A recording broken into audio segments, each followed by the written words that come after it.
Welcome to the Jill on Money Coronavirus Market Update. It's Saturday, March 14th, and Mark and I decided that we didn't have enough to do because we're both pulling our hair out doing different sorts of things all day long. But this is a crazy time, and the sound quality of this might indicate that something different is going on because why? The CBS News Broadcast Center, where we put our show together, has been closed because a few people have coronavirus. So we thought this would be a great opportunity to talk about the bear market in stocks, the potential for a recession, and answer any questions that you might have. So let's do a couple of these questions. And if you need some help or you need some hand holding, you just want a little release, why don't you just send us an email, askjill@jillonmoney.com. Ask Jill at jillonmoney.com, or you can always go to the website, jillonmoney.com. I did a bunch of television stuff during the week, so you can watch all those segments. So almost in 1, 2, or 3 minute sound bites, you'll figure out how you can maybe gain some control over the anxiety you're feeling. So let's go to an email. This is from Helene, who writes, I'm not panicking over the market, although I have lost about 20 grand in my 403B over the past few months. I signed up for early retirement over 5 years ago, which would give me the same money as if I retired at 67. I have 2 years and 3 months left to go. My employer accelerated their match of 8.5% and my accelerated 4.5%. Well, there's a lot of money she's putting away. I've also been adding an extra $400 to my 403B with Fidelity each month, and I've been fully funding my Roth IRA for the last 3 years.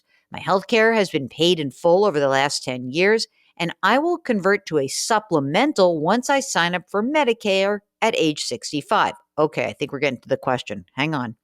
Helene writes, should I decrease my spending further and put more voluntary contributions towards my 403B to help speed up recovery once the market normalizes?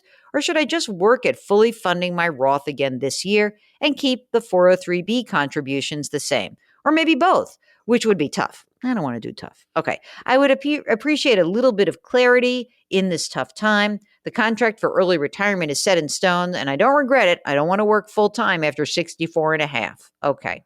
So what I think is important here is for those people who feel confident enough in their current situation that they can sort of like almost brace the anxiety that's likely to occur and actually put new money into the market, that's great. I mean, it's an amazing thing. In Helene's case, what I want to be clear about is that this is a time where you're putting money to work. I wouldn't go crazy, and I certainly wouldn't make it tough on yourself. What I would do is fund that Roth IRA. I like the money already being taxed. You're going to have income because obviously you are a worker who's going to have a pension. So I don't want you to go crazy with that. So I say absolutely. And there was an earlier question about paying off a home equity loan. And the answer on that is for anyone listening, be very careful before you start paying off some of these loans. Why?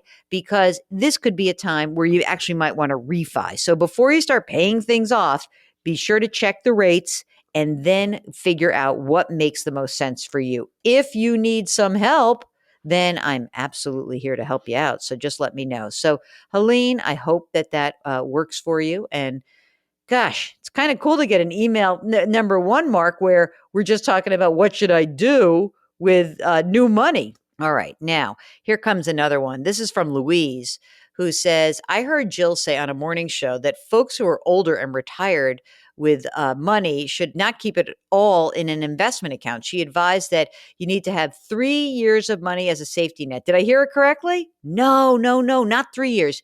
1 to 2 years of your expenses as a safety net, Louise. Here's why.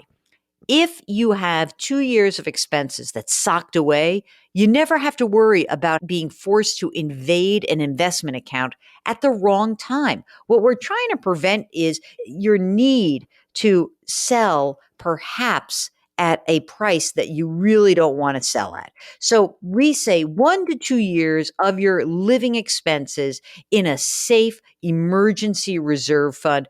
I know it sounds excessive, but it works and it can really help you avoid maybe cashing in an account that you don't want to cash in.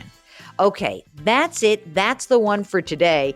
I am so delighted that we are doing this. If you've got financial questions, don't forget, just send us an email, askjill@jillonmoney.com. I know these are gut-wrenching days. Mark and I are here for you, and we want to help out. So whatever it is, whatever's freaking you out, put it down. Let us know. Let us hold your hands.